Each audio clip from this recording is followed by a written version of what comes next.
అవును. ఇంకెవరు? మన మాయే పెట్టింది.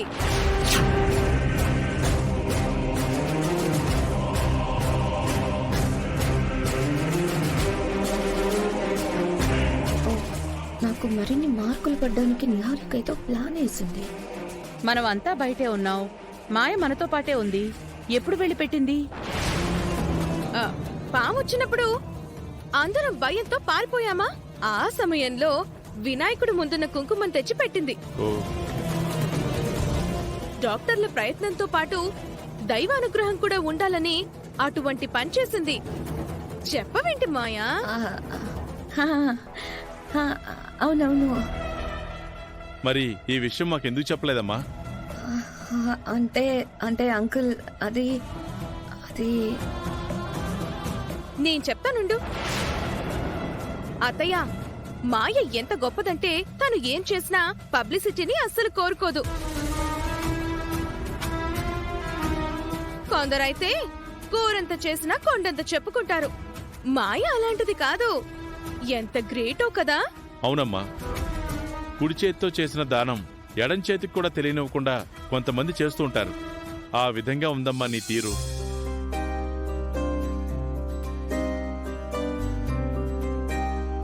పెద్దింటి దానివే అయినా ఏమాత్రం అహంకారం లేకుండా ఎంతో అన్నుకువగా ఉన్నావు.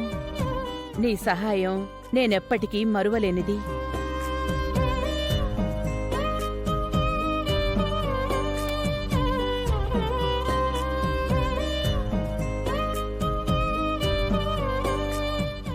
ఇక నువ్వు బయలుదేరమ్మా, మీ పేరెంట్స్ ఎదురు చూస్తూ ఉంటారు.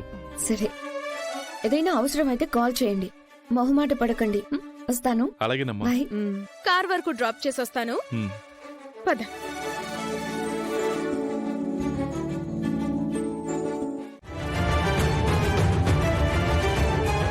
మాతో చెప్పకుండా ఈ టైంలో ఎక్కడికి వెళ్ళావు మాయా? శ్రీకర్ ఎమర్జెన్సీ కండిషన్ లో హాస్పిటల్లో అడ్మిట్ అయ్యాడు. అందుకే వెళ్లాల్సి వచ్చింది. అతని మీద పాయిజన్ అటాక్ జరిగింది. ఎవరు ఏంటన్నది తెలియాల్సింది ఉంది. రేపటి నుంచి ఆ పనిలోనే ఉంటాను. నువ్వు శ్రీకర్ మీద ప్రేమతో పదే పదే ఇలా తిరుగుతూ ఉంటే రాహుల్కి మేము ఏం సమాధానం చెప్పుకోవాలి? ఇప్పటి వరకు రాహుల్ విషయంలో నువ్వు ఎటువంటి ఎవిడెన్స్లని కలెక్ట్ చేయలేకపోయావు. హీస్ బ్యాడ్ అని నువ్వు పెళ్లికి ముందు ప్రూవ్ చేయలేకపోతే అందరం ఇబ్బంది పడతాం. ఎవిడెన్స్ దొరికింది. On the way. మాయా, ఆధారం వచ్చేసింది. రాహుల్ నిజస్వరూపం కనిపెట్టడానికి నేను నియమించుకున్న స్పై నా ఫ్రెండ్ మౌనిక. దీన్ని టీవీకి కనెక్ట్ చేసి చూపించు మాయా. రాహుల్ రహస్య చిత్రం బయటపడుతుంది.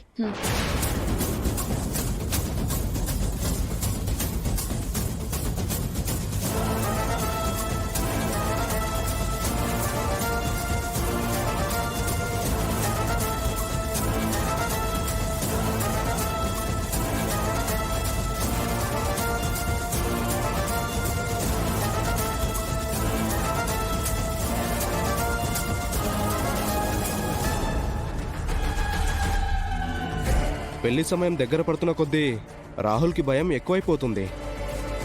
మాయ గురించి మనోడు తలుచుకున్నప్పుడల్లా బీపీ మినిమం 300 ఉంటుంది.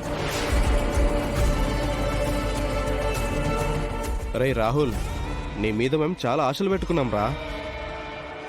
నా మీద మీకాశలేంట్రా? నువ్వు సెటిల్ అయితే మేమంతా సెటిల్ అయిపోతామని. అందుకే కదరా మాయ నన్ను అవాయిడ్ చేస్తున్నా, ఓ పురుగుని చూసినట్టు చూస్తున్నా తట్టుకొని ఉంటున్నాను. అసలు నేను ఆ సంబంధాన్ని సెట్ చేసుకున్నదే వాళ్ళ ప్రాపర్టీస్ కోసం.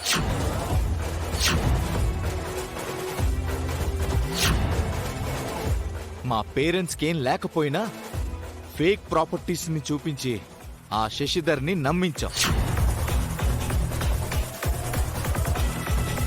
ఆయన నా గురించి ఎంక్వైరీ జరిపించినప్పుడు నా మనుషులతో అబద్ధాలు చెప్పించాను.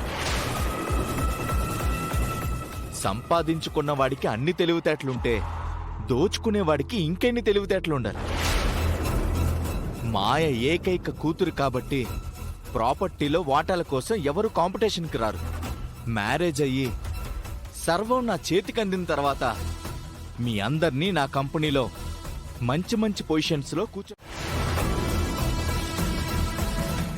ఆ తర్వాత మాయని లెక్క చేయను, నరకం చూపిస్తాను, నా చెప్పులా వాడుకుంటాను. అందరం వెళ్ళి చిల్లవుదాం పదండ్రా. రేయ్, మందు తాగే టైం కాలేదు కదరా.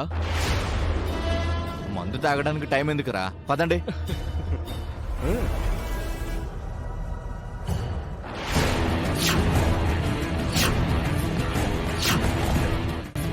రాహుల్ గురించి మాయ మొదట నా దగ్గర డౌట్ ఎక్స్ప్రెస్ చేసినప్పుడు నేను కూడా మాయనే రాంగ్ అనుకున్నాను అంకుల్. ఈ విధంగా వాడి అసలు క్యారెక్టర్ బయటపడింది. Bye Maya. Thank you dear. Okay.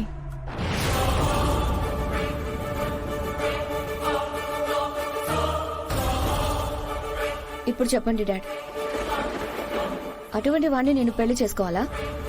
అటువంటి వాడితో నేను సంతోషంగా ఉండగలనా? వాడికి నేను కాదు, మన డబ్బు కావాలి. ఆస్తుల వేటాలో ఉన్న వేటగాడు వాడు. సో శ్రీకర్ విషయంలో డెసిషన్ తీసుకోండి. ఇన్ని తెలిసిన తర్వాత వాడితో నీ పెళ్లి చేయలేను. వాణ్ణి చంపేయాలన్నంత కోపం వస్తుంది. సమయం చూసి శ్రీకర్తో మాట్లాడతానమ్మా. Thank you dad.